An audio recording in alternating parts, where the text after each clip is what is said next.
They're on. Yeah, so there we go. All right, thank you all so much for coming to the first part of the meeting. That was great. Ted and Joe and Debbie's not here, but you're representing us. So thank you so much. That was great. Really, really appreciate it. And we do have Ted's books. He sent those to me again. We have a no solicitation type feeling at the IFOB, but Ted, those are really good books that I read and think are good. So if you get a chance to get them, I highly suggest reading them.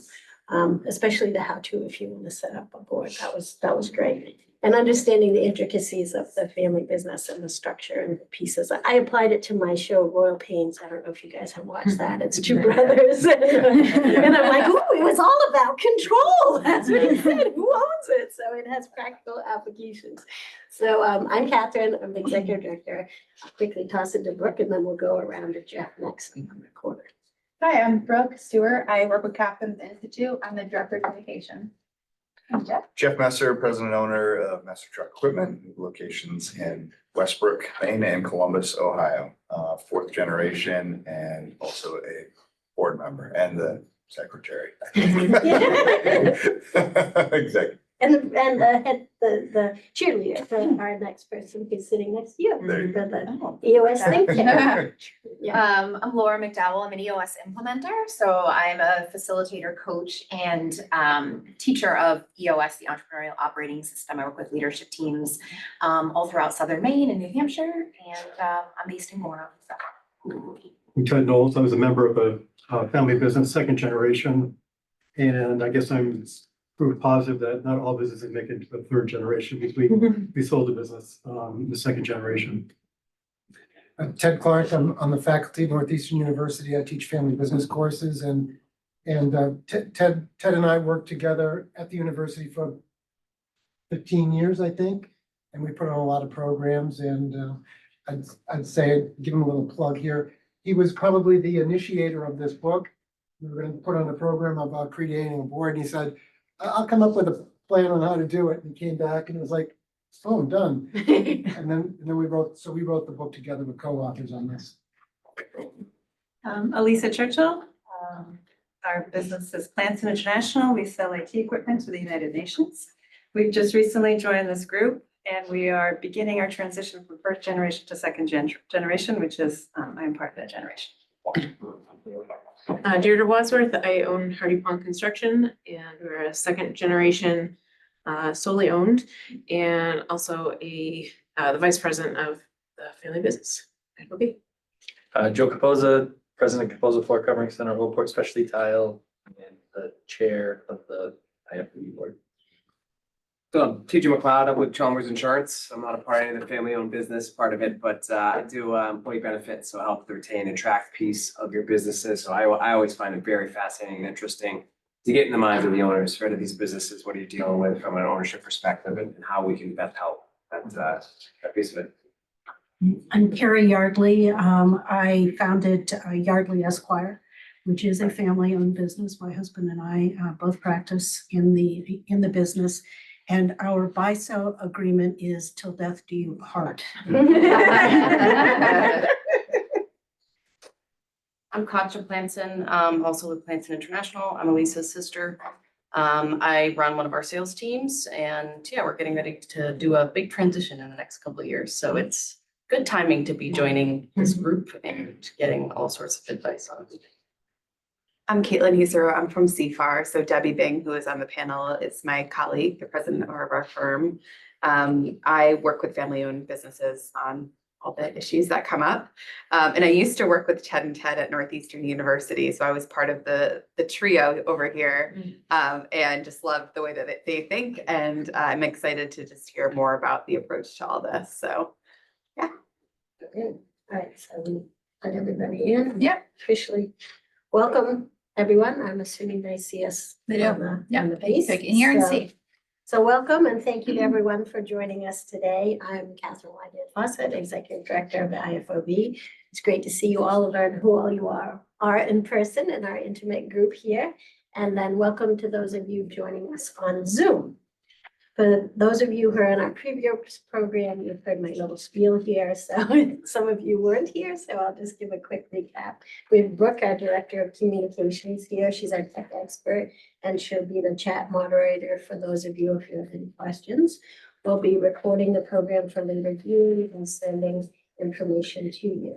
So we want to thank Barry Dunn for providing this nice room for us and our sponsors who helped us today, the Breakwater Group at Morgan Stanley, CFAR, and the Better Business Bureau and Maine Biz. As many of you know, the IFOB is a nonprofit that helps family businesses succeed and they fuel our local economy. So we're celebrating 30 years this year. We have over 50 different programs. I have my little hierarchy. If any of you didn't get that, we have it here and we can send it to you. And all the programs in green, all your employees and everybody can come and join us, and the tan ones are our peer groups. We're working on our upcoming programs. We have a new wine and nine. So any of you ladies who would like to learn how to play golf, we're going to go to Sunset Ridge. It's going to be a different place. Usually we have 20 people who are beginners and 20 who have some varying skills. So we're going to go there, and then we welcome the men into the piece for the women's final project, and we'll have a 9-hole and an 18-hole scramble. They're saying we think we can do that, so we might try that. But we're putting it in front of the golf committee, so we'll see what they think. That starts May 21st and runs for 6 weeks. The scramble is July 9th. We're working on a new family business spotlight where we'll go to one of our family businesses and do a business after hours. We did one at the Composers a few years ago and had lots of fun. So we haven't done that since COVID, so we're looking forward to that. Our peer groups are open now, and we are now on our 3rd program for how to develop a board of advisors and a workshop. So we have Ted Clark, Director, Center for Family Business, Executive Professor, Entrepreneurship and Innovation at Northeastern, and co-author of the book that he has here. We'll also be sending information out to people on the book as well. And then Ted Knowles was the Vice President of Marketing for Potpourri Group and a member of the 2nd generation as family-owned business. I co-authored the book with Ted. Towards the end of the program, we'll be handing out surveys, which we'd love to get your input on. And I turn it over to Ted. And Ted. Thank That's you. easy. So I'll kick things off and, okay, great. So, one of the things I always say, like, I might have said this, I think I did. When a family business works well, you can't beat them. They have a tremendous amount of advantages, but they also have disadvantages. So when they don't work well, they're just great fun to watch because they end up doing some really crazy things. The TV show Succession is an example based on potentially based on a true story. They're fascinating when they don't work well. There's one locally here, Falmouth House of Pizza. You guys had to read some of the stuff about them. I mean, when they don't work well, you just can't look away. It's like a car crash. You hear the screech and you have to look. Now, if you don't want to be that, there are ways to get around it. And I think we believe the number one thing to have if you want your family business to be successful is a board of advisors. It's the number one thing. I've never met anybody that has said they wish they didn't do it. Everybody that has one that I know has said, we should have done this sooner. So we're going to show you how to do it. We're going to give you the details on how to do it. The why to do it, not so much, you know why you want to do it, but we're going to show you how to do it. We don't think it's hard. We think it's fairly easy, and we're going to show you how. So one thing I'd really appreciate is if anybody has a question, please interrupt. Please ask your question, because others probably have the same question. And then the more you guys talk, the less we talk. The more you talk, the happier everybody will be. So the intro on us is in here. Developing a board of advisors. So we try to like to have this as best we can as a workshop. It'll probably be a little difficult given the structure of the room and everything and what we have. But I assume you're all here because you're interested in having a board. If you don't have one, you're interested in having one. So what I'd like to know is, why do you want a board? What do you want? Because you said we should have Okay, that was good, because we said so. Yeah. I like that. Along those lines, like I've just like over the last 2 years, like from all angles, I've been hearing that that's like a smart next step. for a company like us. Because I said, Not just you, but other, it Oh, seems like it's like what is it they everywhere. tell you? Why do they say? It's just like whether it's through an IFOB thing or somebody I'm talking to in, one of the groups we're in, or then like in this case with you. I was actually the one that talked to Catherine about doing some sort of program around this, because it's just like a repetitive thing over the last 2 years for a company like us. The smartest next step is to develop a board of directors, board of advisors. Okay. Other thoughts? Why you want a board? I think it can be lonely at the top and you're looking for answers or someone to bounce ideas off from. New ideas, validation. If you're lonely, you're trying to get, am I doing the right thing? I'll throw some ideas out and maybe Caitlin will help. Strategy development. What's one of the any big issues at all for family businesses? Shoring up expertise. Bring in outside expertise or just expertise in general? What's the big enchilada? Succession? And if somebody in your family thinks it's a good idea, then you don't do it, they might be mad. To avoid conflict? So there's some legitimate reasons for doing this. Caitlin, can you, I think one that's along some of these lines, like the leadership accountability, like not only to hold people accountable in leadership. so accountability, leadership. Which is a hard one too. It's like has a dark underbelly. Okay, so we're gonna put a few things up in here just to put some down. We have strategy, succession, leadership, accountability. Anything else that anybody wants? Yeah, vetting process. Vetting, Can help with finance. financing. Anything else? And from Zoom, anything outside input?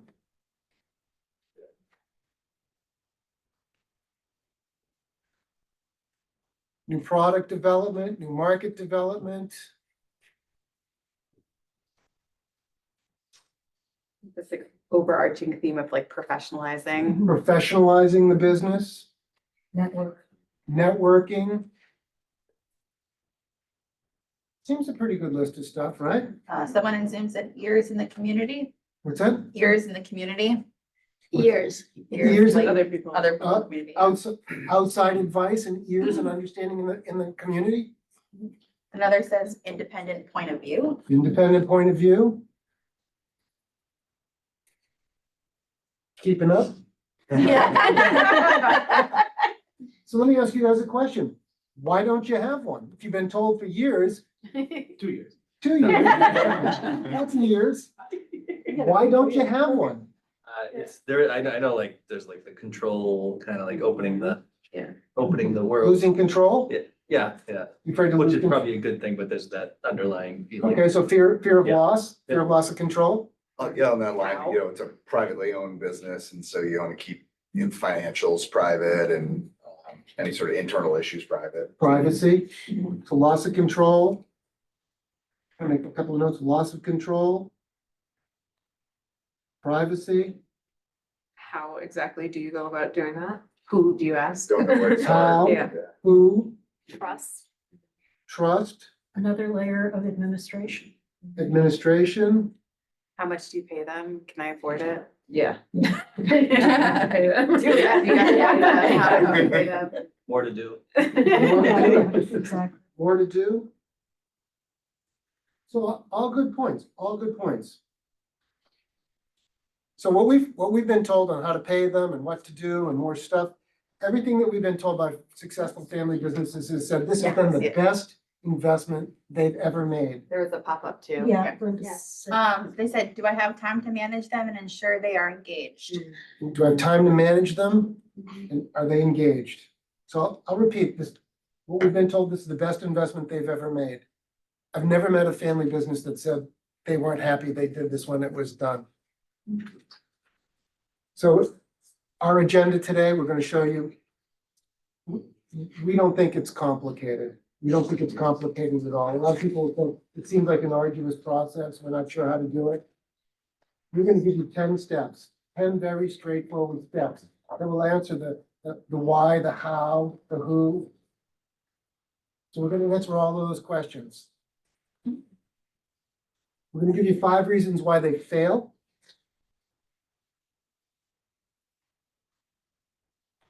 And we're gonna identify key issues. And we'll do a Q&A. So, and again, if at any point in time you have any questions, please feel free to ask. So why we did this, we found that you guys are not alone. You know, everybody, you know, for years, we were always asked, well, we'd like to have a board. How do you do it? Same basic thing. How much do you pay them? How do you go about it? How do we find them? Who do we get? So what we found is this really a standardized process. It's not lengthy, it's not complex, it's really simple. And I dare say, I'll be willing to bet you've all basically followed this process. I'm not going to share something that's new and different here with the 10 steps that you probably haven't all done in a different way. So we're going to remove the mystery, and I think we're going to actually give you the secret, how to do it. It's not hard. So we have what we think is a quick and easy 10-step program for you guys to follow. So here's the secret. Now, one of the things, Caitlin probably heard me say this a million times. She's heard everything I've ever said in my whole life. Yes, multiple times. If she rolls her eyes, she'll know why. So when you have a speaker at a program like this, my general opinion is you don't want a commercial and you want somebody to get up and do a trick. You want to see the trick, but you want to walk out of here knowing how the trick was done. Otherwise, it was like, I don't get it. I want to see the trick. So I think we're going to show you the trick, and we're going to turn around and show you how the trick is done. So you guys could all walk out of here and say, I get it, I understand.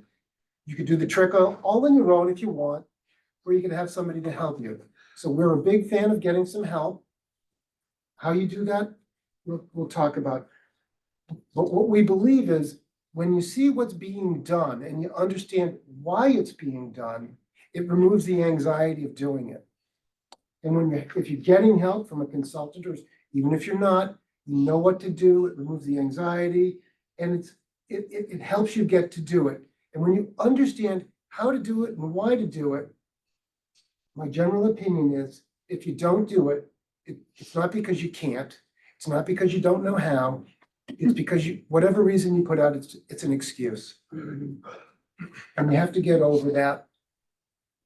I have to get naked in front of people and show them stuff. You just have to get over that. So here's the 10 steps. Basically boils down to 3 things. You guys have done it already. You define what you want. Defining the board, what you want, why you want it, how you want it. We're going to have a development meeting. We're going to get together as a group. We're going to basically have the protocols on how this works. It's kind of like hiring, I don't know, a marketing manager, senior vice president of any part of your company. You sort of figure out what you want and why you want it. And then you start to develop, who do I want? What are the skill sets of the people I want? Then you start looking for them. Just got to figure out what you want, why you want them. You have to know why they're there. You recruit. There's a couple of ways to recruit. You interview. You select them. Then you have a board meeting. It's like you bring them into the office. You prep for when they show up. You might have some indoctrination program, acclimation, something to bring them into your company. You have a meeting. And then you kind of review. How did it go? What did we do? What worked well? What didn't work well? Let's get ready for the next meeting.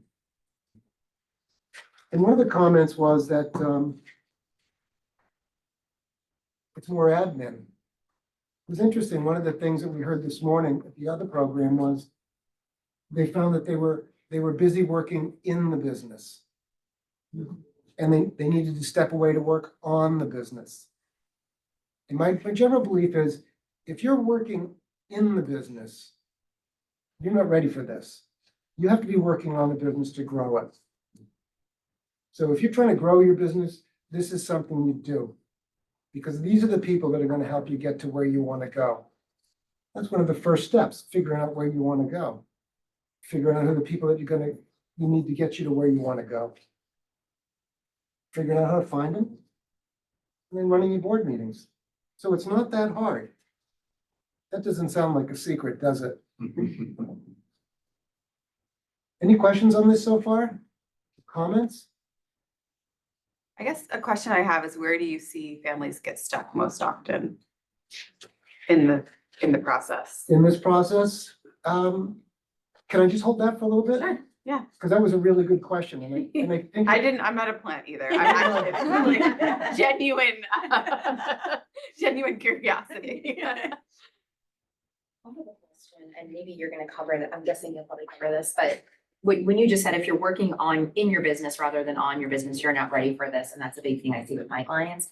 So I'm curious, like, what the other criteria is for being able to say, we're ready for this, versus trying to put a board together when it's really not the right time yet. Like, when should a business really consider this?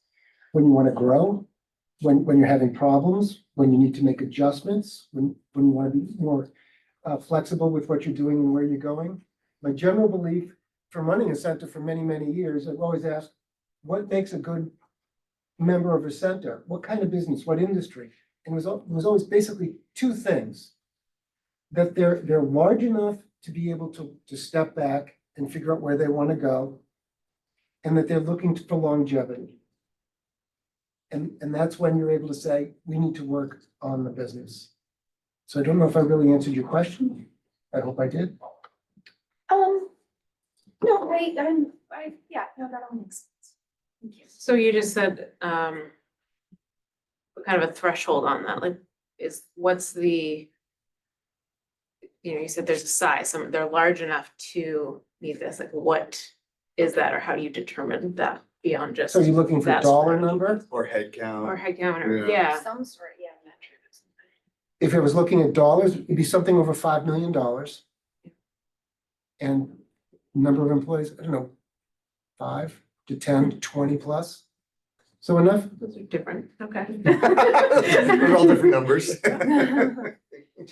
What happens a lot though also is sometimes it's an issue that comes up, like a succession issue or some kind of a threat in your industry or something, and all of a sudden you feel like you need to catch up or solve the issue, and you can't do it from within. So more often than not, I think it's based on some kind of a situation that comes up, rather than like, let's just go into a board. But I think it's great that people do that, and I think people should do that way ahead of time, so they can have that in place when those things happen, but a lot of times you need that incident to happen to make you motivated. That's an interesting point, because I don't really see any here, like what you hope to get out of the board or what you hope to get from the board. You're developing profiles of what your board members should look like, but I think, do we need to talk as a leadership team, what we hope to get from the board? Is that important? Yeah. I think, I was gonna say. A question, do you ever, maybe you'll get to this later on, but I've seen a model where the board of advisors is almost a pop-up structure. Pop-up structure? So that there's a particular challenge or a particular phase, you assemble the board of advisors. Each has a role in getting you where you need to be, but it has an endpoint. And the argument is that it is easier to recruit people if they know they're not making a lifetime commitment. Is that one of the things? So And then you can go on to another board that solves the next issue. we have a couple of general beliefs, and one of the things we talked quite a bit about was always Ted's point about the contingency boards. Or like a crisis board, like during COVID, Okay. that was right. I think that happened during COVID. People said, we need something in place to help us through this short-term situation. So they did like a crisis board or a contingency board. It follows the exact same process. It's just a shorter time frame. And a general belief that we have with creating a board is you want to set window on it. And the window is intended to allow people a graceful way out if they want to leave. And it's also an opportunity for the business owners to gracefully let someone go when we decide they're no longer necessary. So, any other questions, or we'll keep rolling along? So I'm gonna give you the secret. You ready? Do it. Follow a disciplined structure. This is very, very important. You need to assemble the right team. Now, the team is not a board. The team is the group of people that are going to ask the questions, what are we trying to accomplish? These kind of things. They'll put these things out. Who do we want on the board? So this is the group of people that's going to assemble the board. Owners should be involved. Maybe some key employees should be involved. A general belief is to have a facilitator, somebody to manage the meetings that you have to go through the process. Is that in-house or is that an outside facilitator? Yes.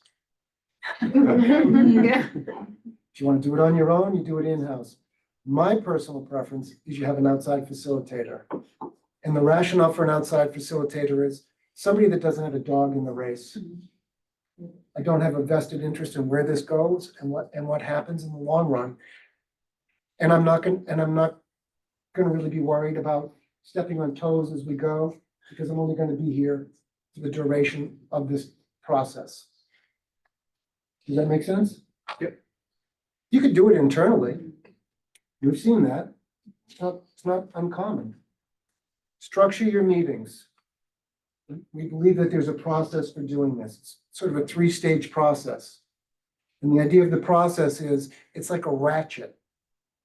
It moves forward. You can't go back. You can go back, but the idea of the ratchet is by always moving forward, nobody gets to say, I thought we were going to get a, or I thought I was going to have a. It's like, no, we never said that. So we were at a meeting one time and often boards are created because there's some stress and conflict. So we were working with someone and we're about 3/4 of the way through, I guess. And the owner, Dad, of course it was Dad, comes out and he said to us, hey, can I get you guys aside for a second? I thought I was going to get, no, we've never talked about that. So you could see there was a hidden agenda. So by having a process that you're going through, it prevents hidden agendas. So this is very, very important. And part of that is you want to follow a clear path. So everybody knows where you're going and with complete transparency. So nobody feels like it's not clear, not honest, not open. And then another key is you need to identify the issues. What do you want? What are you trying to accomplish and why? And we've started with something right here. We're going to come back to this at the end with these points. So we'll give you some reasons they fail. Oh, This is Caitlin's question. Right. So these are just hard things, there are a lot more than this, but these are the ones that seem to be the most common. It's too complex a process, it takes too long. We've heard some of these earlier. We lose momentum, getting the buy-in from family members and getting everyone on the same page are the biggest reasons. If you can go back, what does takes too long mean in the calendar days? How long should it take to go from let's do this to we have our first board meeting? So one way to look at it is through 10 steps. 8 of those are actual up to the meeting, 2 of those steps are the meeting and the critique of the day. So you've got like 8 steps. So you could either just do them like every other week, but they're almost like meetings, those 8 steps. So you could do every other week, which would be pretty fast, or you could do them once a month. Just depends how fast you want to get up and going. Most people seem like they want to have it yesterday. Like we've got something we really want to get solved in the next 2 or 3 months, so they go a little bit faster with it. So I think it's depends on how urgent your issue is.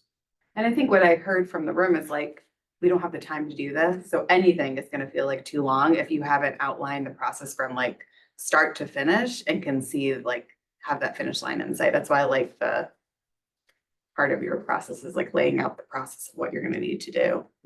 Like 3 months would probably be, you know, a Feasible. good timeframe. We could do it shorter, we could do it a little longer. It's kind of how available everybody is to do the meetings.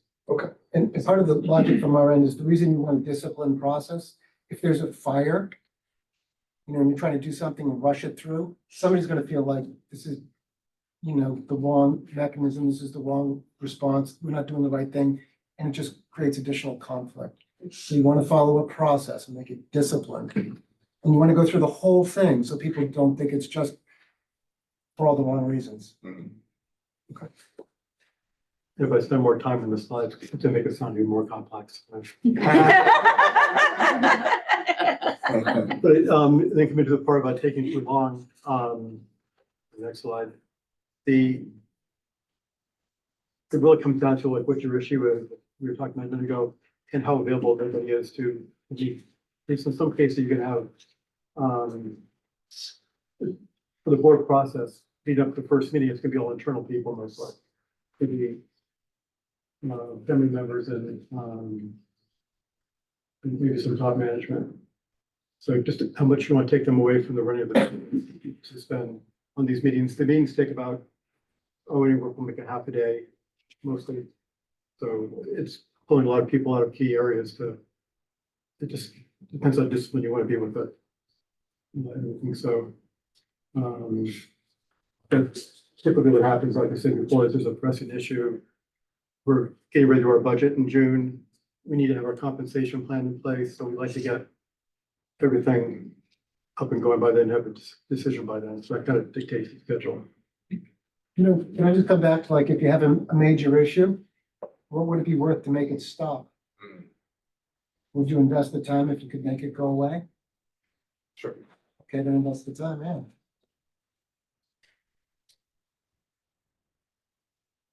Then losing momentum, that was our biggest issue in our company. We had an advisory board and kickoff meeting was great. We were all pumped up to do it and we're really excited. The next meeting happened, that was great. The third meeting went a little bit longer because we were just, it was hard to break away from the day-to-day. And so we met later than we normally would have, and then it just began to dissipate and all the energy went away. And we abandoned the project. It just didn't go anywhere. And so it's really hard to keep the momentum going. So that's one of the biggest reasons. I think people get excited about the first few meetings, but you gotta just keep that going and keep everyone bought into the plan. And it's like strategic planning, which I think is the fun part of the business. It's like the real fun part. It's away from the day-to-day. And so that's where we find most people are falling off. Is there a recommended periodicity for the advisory meetings? Should it be once a quarter, twice a year? What's the For the recommendation? board meetings, Correct. Once a quarter is pretty typical, but sometimes they do fewer. And if it's something that's really urgent, they might do them more frequently at the very beginning for the first year and then go out to like a quarterly basis. But quarterly seems kind of good because it ties with your financial. Mhm. And it also seems like there's enough time in between meetings to work on the projects that come out of those meetings. On the outside facilitator, so that's to help develop and set up and then also to maintain having somebody involved. Yes. So one of the things I think happens in our businesses, we're so caught up in the day-to-day run of the business that we don't have enough time we don't make the time to work on the strategic issues of the business. That's kind of like when we have time, we'll go back to that. What the facilitator does is it kind of gives you like an outside deadline. And where someone's come in from the outside and we have to have this where we can't cancel or postpone this meeting because they've scheduled this time in advance, they're gonna come in and do it. It's like a homework assignment with the teacher, you can have that homework by the next morning, but so I think it just had that layer of discipline a little bit, like we've got to be ready for this meeting coming up here, prepare for it. And generally speaking, you do it like the week before the meeting, it's not like a month out or something. So Hours. I'm gonna identify with that. I'd also say an outside facilitator is really good at saying, let's keep moving. let's move for a good point, but we're gonna change channel now and do something else. You might not say that to a family member. You might say, yep, okay, moving on. And they keep you, to some degree, they keep you moving forward. Where, can we go back and talk about, no, we're done with that, we already did that. Yeah, in the absence of a facilitator, like once a family has built the capacity for this, like a board chair, like can also play that role, but usually to get it started, I think it's helpful to have an outside. Yeah, so with, good point, and with that, what we would strongly recommend facilitator is not the CEO, not the president, not the majority owner.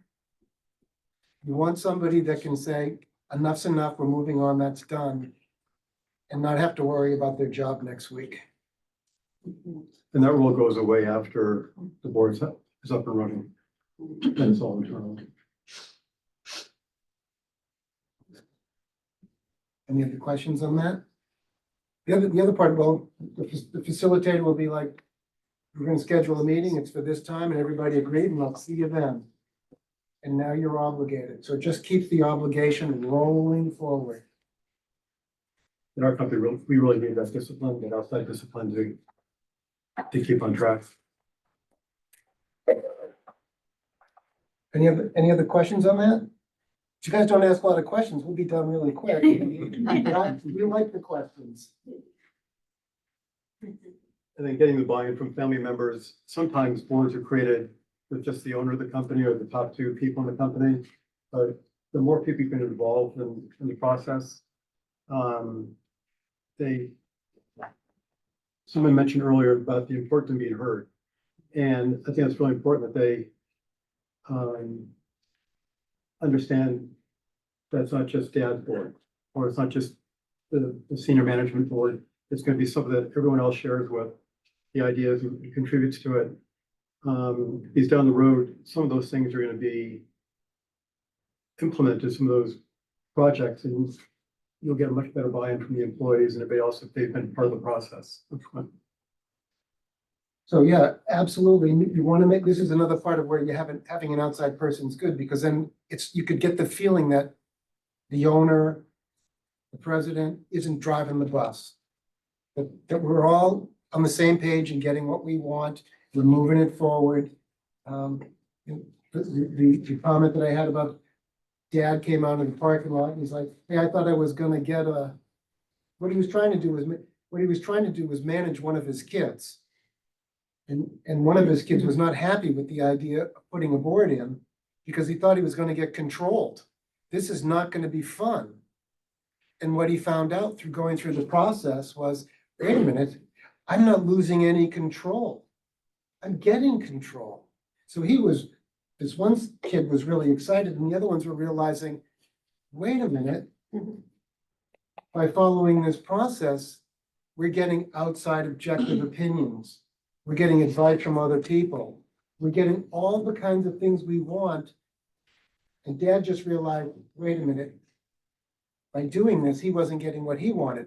And the reason he wasn't getting what he wanted, he didn't tell us. It wasn't up on a Post-it note. And so we're gonna show you that. That's one of the absolute keys. So with assembling the right team, is there best practices as far as like, if you're going after, financial Certain skills. account, or like certain skills to like, or whatever industry you're in, is it best to have somebody familiar with your industry, not familiar, or like whatever skill you're going after? He's gonna say yes. David, is that true? Along those lines, can it be Yeah. friends? Could it be? No, no friends, no consultants, no attorneys, no accountants. Okay, now I'm confused. Like, who? So who? You don't want anybody that has a financial incentive to tell you what you want to hear. You want people to look you in the face and tell you the truth and not have to worry about being fired. So you can have an accountant but not your accountant. You're gonna have an attorney, but not your attorney. Yeah. Yeah. And a lot of times they're gonna be peers in your industry, like people you, maybe a competitor in some cases. But maybe not in your region, it might be from outside your region. Who you really are impressed with what they've done, what they've built. And so you bring them in for their expertise and, but they're not a threat to you in your area. That's often the case. But like it also couldn't be, like an attorney. It also couldn't be somebody that would be in competition with you ever too. Correct. That makes So if it you're gonna sound get somebody that's in competition to you, if you're a regional business, which we find most family businesses really truly are just regional, get somebody from another area, fly them in if you have to. Get somebody that has skill sets very much aligned with what you do, figure out what really you're doing. And who else in a different industry does pretty much the same things? Is it some logistical thing? Is it some product development thing? Something that you're doing that you can go out to a different industry so they're not a competitor. Especially folks that are like retired too, retired CEOs or owners. I feel like those are. We would say no to retire, anybody, Okay. you want people that are in the game, not people that are just showing up because, yeah, I got nothing else to do, this will be fun. I'm not interested, thanks, have a nice day. You want people that are playing the game. And then we look at your initiatives, what you want to accomplish with the board. They'll give you more like strategic planning things as opposed to like, we want to open up a retail division. If it's, you want to open up a retail division, you might just go out and get a consultant to help you on that one-off project, rather than have them on board for 3 years. So that's another place where you look at. So you're tending to look more for like more generalist, but also some of the gaps of your skills. Without being too specific in a one-off project. Deirdre, you can build non-compete, non-solicitation, confidentiality into your agreement with the board members too. Yes. So you can deal with it Yeah. contractually. Sure. Yeah, in your experience, if you have owners of the business that are not active in the business, do they typically participate in the board of advisor meetings? Or does it really vary? Hopefully only as an observer, if they're not active. Okay. But they do attend, I mean, yeah. Mhm. Yeah, and so the question was, you don't want to share with them information, you have an NDA. And you're sharing information with your attorney, you're sharing information with your accountant. These are people that are there to help you, they're there to provide advice to you. And if you're so, hopefully this doesn't come out the wrong way, but I'll take that risk. If you're so paranoid not to give anybody information, you have to say the rest. I mean, you need to share with people. And it was mentioned many, many times this morning about trust. And these are people that you have to trust. And they're gonna help you get to where you want to go. So you hopefully vetting them and getting them in for the right reasons. That's it. Everyone on the same page as far as that, went over that a little bit. It's just sort of getting everyone more involved. In avoiding hidden agendas. I think in probably half of the ones we've been involved with, there's been a hidden agenda that's come up early in the process, but and that's fine if it comes up, but there's some things you can do to prevent those from happening. And so, but the board's a good way to sort of get everyone on the same page.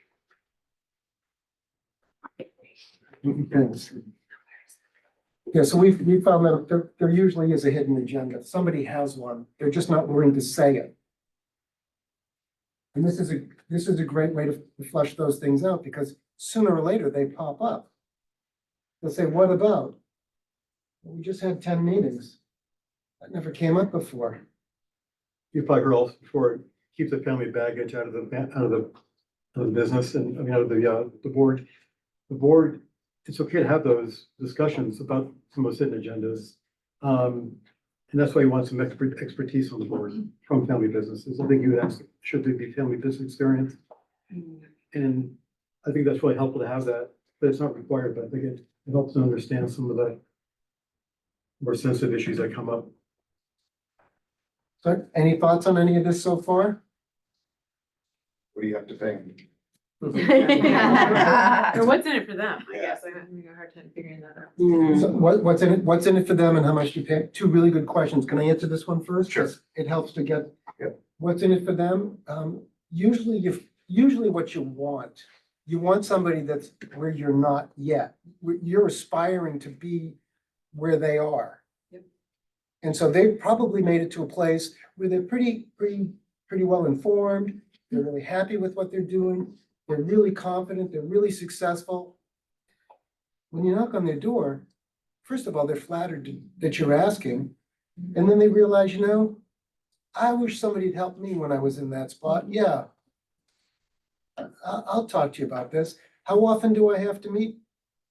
A day, maybe a half a day, 4 times a year? Yeah, I'll do that. And a couple of phone calls every now and then. I'll do that. And they usually take away something too. Because the people that they're other people on the board in their similar positions, are in different industries sometimes or different areas. And so they learn a lot from them too. So it's not just a one-way street. Yeah. They walk out with a lot. And how much do you have to pay them? Not as much as you might think, because they're not there for the money. They're not a consultant or an attorney billing you hours. They're there for nominal fee to help you. So you won't mind sharing information with them. And that's why you. But as far as like a dollar amount per meeting, a range, you're probably looking for some kind of a. How big are you? If you're really, really big, you're gonna pay more. If you're small, you're gonna pay less, and they're gonna get that. But it could be 2,000 a meeting, A couple thousand a meeting. It's enough to say I'm serious about this. Because if you're not serious, why would I show up to do this for you? You gotta show them financially that you're serious. This means something to you. And my other opinion of this is, you've gone through a legitimate process to figure out, and you're giving them a reason that they're there. Why do you want me? Why did you pick me? Well, here, let me tell you why we picked you.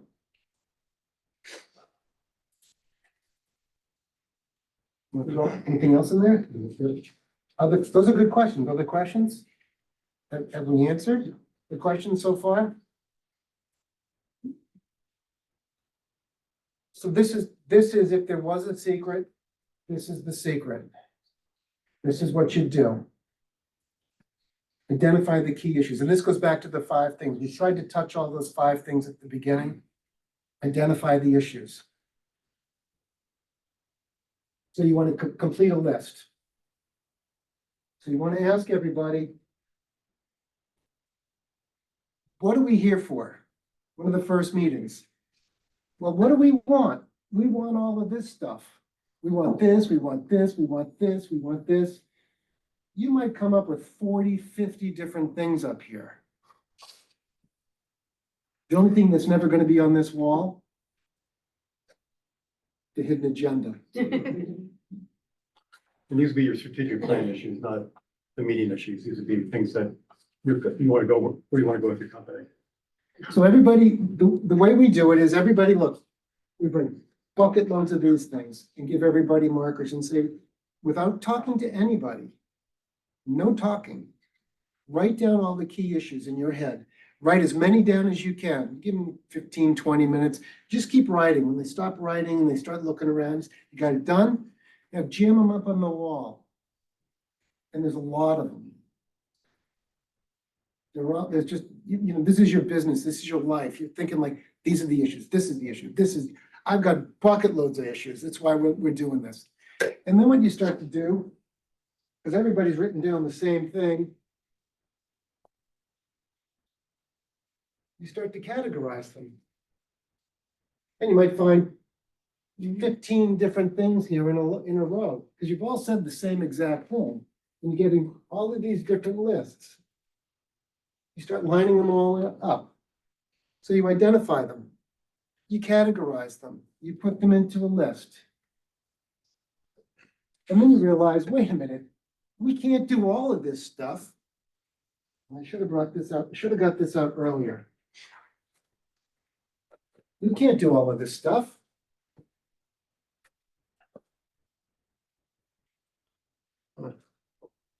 Oh, here it is, it's right behind me. No, I put it away. We take a list and we ask everybody to write down all of these categories on a piece of paper. Are you looking for the book? Is it in your book? I think it is. I think it's at the very end. Yes. This page. We take a piece of paper that looks like that. And you write down all the categories. Some of these have a lot of stuff in there. Write down all the categories. Now, again, after we get all of these up, now we ask, does anybody want to add anything? So now everybody can fling more stuff up. Now we categorize them, we put them all into categories. Now we ask you to write all the categories down. The categories would be like, examples would be, We need leadership, we need an independent point of view, we need to avoid conflict, or we need training. succession issues. So we write those things down. Now, rank them independently. So everybody's gonna rank them. What do you think is the most important thing? We get what the most important thing is on this list. You ranked yours, everybody ranked theirs. So to the right, we write down the numbers. And then we figure out which one of these things bubble to the top. If everybody has the exact same number one, that's pretty clear what you want. As a group, that's what you want. So if this is, we're trying to avoid conflict. That was the most important thing. We'll put down as most important. What's the second most important thing, according to the group? What's the third most important thing according to the group? And I guess I gotta say, this isn't rocket science in my opinion. And I'd have to dare say that the reason we're not rocket scientists, so this sounds easy, but it's hard to get people on board to do this. Now you've categorized, you've ranked everything, you've decided what you wanted. You've listed it out. We want this, we want this, we want this. And what's not on that list? Hidden agendas. Somebody's not going to be happy because they're not going to get what they didn't say. But now everybody else in the room is nodding their head saying, yeah, that's what I want. We just voted on it. So you prioritize. Now you know who to find. Now you know who to go look for. Because you figured out what you want. And that's pretty much the secret. So the team that develops, there's like the development process. Yes. And that would be like in our situation, like, because there's an ownership group plus some key contributors. And then who attends those board meetings once developed? Is that just the ownership if there's a group, or is it like all managers, or what's the? Who attends the board meetings? Yeah, I think you could do that a bunch of different ways. So the general idea is that the development team, the board development team, once you've picked the board, evaporates. The facilitator's done. The board development team is done, and you pick the board members. Some of the question would be, how many board members do you want? So then the structure of how many and who, you're picking the type of person you want, the skill set you want, and you're looking around. Obviously, an owner or two will be on there because they're owners. But you go out and you pick them. And so I'm not sure if I really answered your well, question. so like for from the company, once the board's developed. Like, so from like our company, like we have the three of us as owners, so we would obviously be involved. We also have, in addition to us three owners, we have three managers. In my opinion, we might disagree on this. No managers. Okay. What you want are outside people. But to attend the meetings from the company. Attend. Oh, absolutely. Bring them in. So management and As observers. ownership. Okay. Yeah, and one of the things I believe, and I think we talked about this, is having employees come to these meetings, I think is a good thing because it shows there's transparency and it's clarity. Why are they creating a board? What are they doing? What's the secret? They're doing something. No, we're not doing something. We're trying to advance the business. We're doing really great stuff. We want you to know. So your board might be 7 people or 5 people, sometimes you start slower with a few different people. So you might have 3 from the outside, 2 on the inside, 2 family members and 3 outside members is a typical thing. On the board? On the board, right. Oh. But you can make it bigger. It just depends how big you want it. A lot of times you start out with a smaller board get up to speed, get comfortable with it, then start adding some more members to it. But you might have 3 family members and 4 outside people, something like that. But, and don't be worried about having more outside people because they're not making decisions. They're just giving you advice. So Do you you can, want more outside people than inside, I Yes. assume? You want an imbalance. and an odd number of people. Odd and more of them. I could, if you work with your brother, your sister, your father, no, you just all by yourself? You definitely want a board, you want outside people to tell you stuff. You Yeah. can't ask your employees to tell you. No. Because they won't tell you the truth. I know. So you want outside people. You want people to be able to look you right in the eye and say, that's the dumbest thing I've ever heard in my whole entire life. Well, why do you say that? Well, here, let me tell you what. Your employee will never say that to you. You talked about having an odd number. Isn't it a non-voting board though? Because it's an advisory board. So do you really need the odd number? I think so. Okay, just to help with discussion. Yeah, I agree. I think the rationale is if it's even and you two are outside people and you disagree, you know, if you're gonna read a book about understanding family business, you have to read Bowen theory, family systems theory. And what it would say is when there's conflict between two in a dyad, you need to bring in the third party to relieve the conflict. So my opinion is based on that, you need, if there's only the 2 of you and you're both outside board members, you need that third party to balance the ideas outside. Otherwise, somebody's gonna say, you know what, they listen to you all the time, I'm out of here. So you want that third, at least an odd number, so you can have somebody say, maybe I'm kind of missing the point on this, or my opinion's good, you're missing the point. Okay.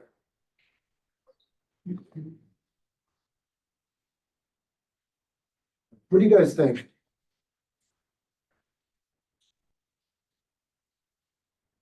Questions? I still have one question. Well, we're going to lunch. So there's a board meeting. So you got 3 people on the advisory board. Are only, so and they're all from the outside. Is it just like my sisters and I meeting with them in the board meeting, or are managers coming to that board meeting from our company As observers. as observers? I think it depends on what you're gonna talk about at the meeting. I could see them like doing a presentation, like you have a sales manager comes in, does the sales. Not necessarily like a forecast. set group, like it's. I mean, kinda like a okay. staff role would on a nonprofit board. Yeah. But they do the presentations, here's where we're at, here's what's going on, and then Answering questions answering or questions, whatever. right? Okay. Here's the update, No, Yeah. and then it's. You don't just have them always open to all employees. to No, attend. yeah, Yeah. it depends on what you're talking about. That's There's a what I heard reason- initially, and I was like, To hear it. No, there's a reason for them to be there. And when we did our next gen program last year with the panels, we had Hussey seating. And Hussey seating is going, I think now, the 8th generation has just been born. So, and they said that very early on, their family did an outside board and it saved them many years through many things. So if people have an interest and wanted to hear from another peer, I could set that up and chat with them. I'm sure they'd be happy to do that and tell you how they did it and what they did. I think Hancock Lumber also has one. So there's some within the institute that do have outside boards. And my sense is usually if I chat with them and say, would you be willing to chat with them, that they would help you. Why is this better than a peer group? Because it's focused on you. Good question. They're there to help you, your issues. It's all about you. So, Oh, go right ahead. so to that point, why is it better than hiring your own consultants and attorneys and accountants? You want your consultant's advice, you can get it every day of the week. You just gotta write them a check.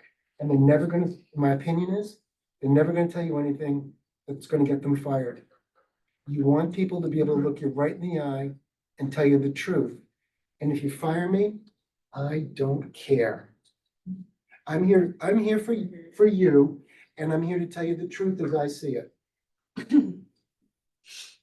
I'm not here I don't wanna lose my, I think you're tapping into something bigger than a paycheck, as he shared, you find the bigger guy that sees a little bit of you 20 years Right. ago and wants you to get where he is, and try to develop you. And so they're willing to give sacrificially.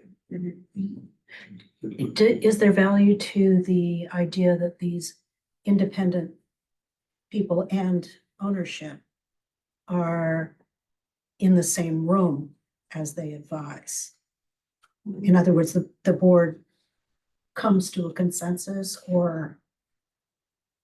and hearing each other and answering questions from each other without the meter going. So I'm not sure if I quite understand, but. if I Okay. understand- Versus having consultants. If you had Yeah. all, it's rare that all the different advisors can come in the same room together. So this is a substitute for that in some ways. No, I think you're saying, can they be invited into? No, I'm saying, is there a benefit to having this group in the same room, distinct from having all of your consultants in the room? And I understand your reason for not doing consultants.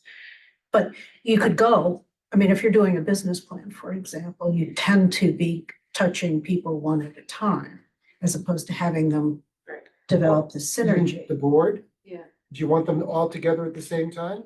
Yeah, Yes. The difference between having this advisory board all together at the same time versus just taking your existing consultants and putting them in a room together. or even just talking Or to individually. these wise people, one at a time. No, Or you want them talking to each other.